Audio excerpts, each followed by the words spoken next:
Okay, in this tutorial, we're going to learn how to convert an image to an AutoCAD drawing file. I'm going to say the right way. There's a lot of other videos. If you search Google for like how to convert an image to an AutoCAD file, then they'll tell you to go to sites like Convertio. But I've just never really been satisfied with sites like that. So I'm going to show you the way that I do it, and it's using a program called Comfy UI. Now, this is, if you've never heard of it, it looks complex because it's got all these different nodes and things on there. But once you learn how to use it, and especially for what we're going to do today, it's very, very simple. Now, my system that I'm using here, I'm running a NVIDIA 16 gigabyte graphics card, so mine's going to be quicker than some that might not have this. But for this one here, this should work with almost anyone's. So I'll just go over just a few basics. But if you really want me to go into how to install Comfy UI, then just message me down below and I'll make a separate video on that. But to do this, I'm going to use what's called Flux to Klein. That's the one I'm going to be using. And then this is the prompt. Everybody knows about prompting now. So this is the prompt that I use, and I don't change this prompt at all. Convert this image into a clean black and white line art. I don't change that at all. I'm going to show you a couple of different examples. We're going to go from Comfy UI to Inkscape, which is a free vector program, Inkscape. And then from there, we'll have the file and we can just open it up in AutoCAD or Revit or whatever you want to use it in. So that's what we're going to do. So I've already loaded the first one in, but I'll show you. These are the images that we're going to go through today just so that you can see. And I already did a test run of this one. So all I do is I'm just going to drag that in right there. You see the quality of it is very, very tiny, but that doesn't even matter. So now we're just going to hit run on this. And this one was super quick because I had already tested it, so it didn't even take any time. But just so that you can see what it does is it comes in here and it makes line art. And it keeps the text. Usually it keeps the text. Occasionally we'll see the text is messed up. But it keeps the text just like that. And then it gives us an image. So now we've got the image right there that we can use. So we go to Inkscape. We go File, Open. We'll click on the image we just made. We hit Open. It's going to pop this box up. I don't change anything on this box. I hit OK. And then it's right here. Now I click on the image and then I go over to Trace Bitmap. And if Trace Bitmap is not on there, then you should be able to find it in one of these. Yeah, right there. You go to Path and then Trace Bitmap. Mine's just always on there. Trace Bitmap. And then these are the settings that I use right there. And then I just hit Apply. Then I go over Layers just to make sure. So Path, image was what we put in there. Path is what it created. So we could turn that off. And then just to make sure it worked, I click over here on this far left node tool. And I see all these little nodes. So I know I'm happy with that. Then all I got to do is just go to File, Save As. And then instead of SVG, I want to go down to DXF. And I use the R14 version. DXF. And I hit Save. And I hit OK. Now I had already done a test run on this one, so we're just going to replace that. All right. And the reason it said it couldn't be saved is because I already had it open in here.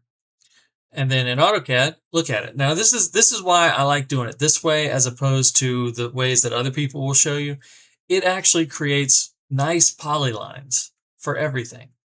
So then this is so easy that I could just throw this into Revit and then select all, and I could build a sign from this in no time. Absolutely no time. All right, so let's do a couple more examples just so you see, but that's it. So if that made sense to you, then you're good to go from that. But we'll do a couple more examples so you can see, because we're also going to use some pictures if you take photos on site, and I'm going to go over a couple of things that you might have to do differently.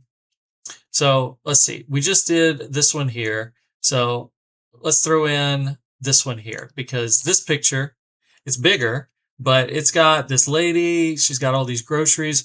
yes, we could trace all this in AutoCAD, but the time it would take, this takes less than a minute, and you can do it. So we're going to run this, and we're going to see how long it takes. I'm not going to skip forward. I'm just going to leave it. See, we can already tell that it's going to probably be done in, I don't know, 30 seconds or so. But let's just let it run. See what happens.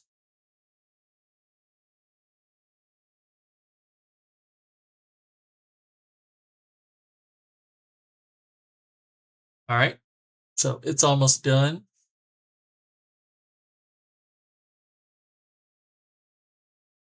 Okay. And then we just slide over, and it did good. It did real good. It even got most of the text. I see a little bit of a mess up on it right there, but that's completely acceptable. All right. So now let's go to Inkscape.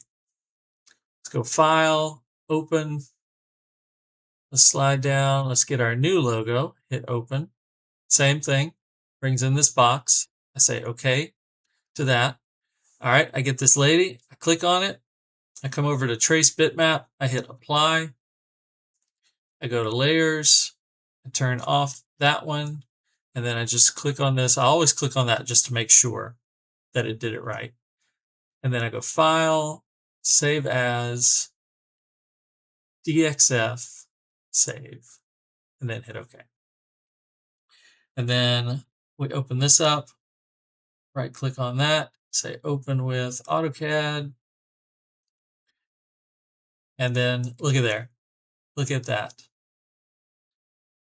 All in a nice,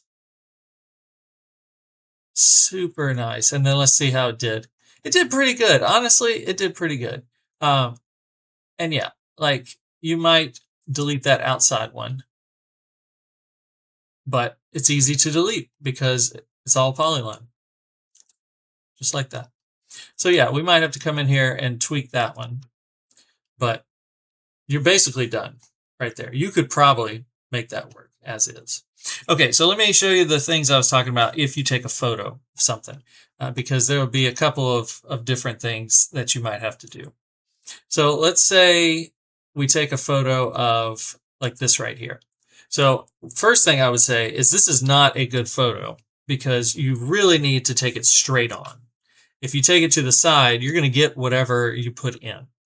But anyways, you can use it. Now also, we've got all kinds of reflections of other things going on. And so I have this up here, which is it basically cuts it out. So I'm going to just right click on here. I'm going to set to always. And I'm going to just say sign, logo, and text. You don't have to put a whole lot in there. I think this Facebook creates this or something. But anyways, if you, like I said, if you want the workflow to this, then just message me and I'll send you a link to it. So we've got this in here and we're just going to say we want the sign, logo, and text. Let's see what happens. It might miss the small text underneath. Okay, so it looks like it got pretty much everything right there. So then it cuts everything out and then it's going to feed it into here. And let's see what we get. All right. Okay, so it did great on the big text. It did not do good on the small text. Hey, look at that. That small text, who knows what in the world that's saying. So you would probably have to rewrite the small text. But still, really good job on the big text. I'm not going to go through Inkscape again. It's the exact same thing. Let's try a different picture. Let's go with something that's straight on. So like say you took this right here. Straight on shot, nice and easy. Honestly, I don't even think you really need to put it through this image extractor, but we'll do it just to be sure. So let's run it through the image extractor and see what it does. All right, so it cut out the logo. And you see it's missing this part here, but that's because the sink faucet was right in the way there. So that would be something you would just have to add back in AutoCAD. But then it just goes through and does its thing. Okay, so it finally finished. I sped it up just a little bit, but it took 1:49 on this one. No clue why. Who knows? Maybe because I'm screen recording, not sure. But anyways, this is what it gave us from that right there. And then we do the same thing. We just open it up in Inkscape. Here, I'll do it one last time just to show you. So we go back to Inkscape. We go File, Open. We look for our new one right there. We hit Open. We click OK. We click on it. Over in Trace Bitmap, we go Apply. Then we go File, Save As. We change it to DXF. We hit Save. We hit OK. And then that's the new one right there. You could save it with the proper name if you want to. And then we're going to say Open in AutoCAD. Now, when it opens, it's blank. So just know that blank screen. I just double click to zoom all. And then look at that. Look at that. How perfect is that? So obviously in the drawing, this was an outline. And so it just does a line on both sides is what it does. So I love it. It saves me time. And to me, it's way better than those other videos that I've seen that recommends just throwing it into something online. Those always give you like bits and pieces back and they're jagged and they don't look good. Whereas this one is just such a nice polyline. So I totally recommend doing it this way. All right. Hopefully that helps.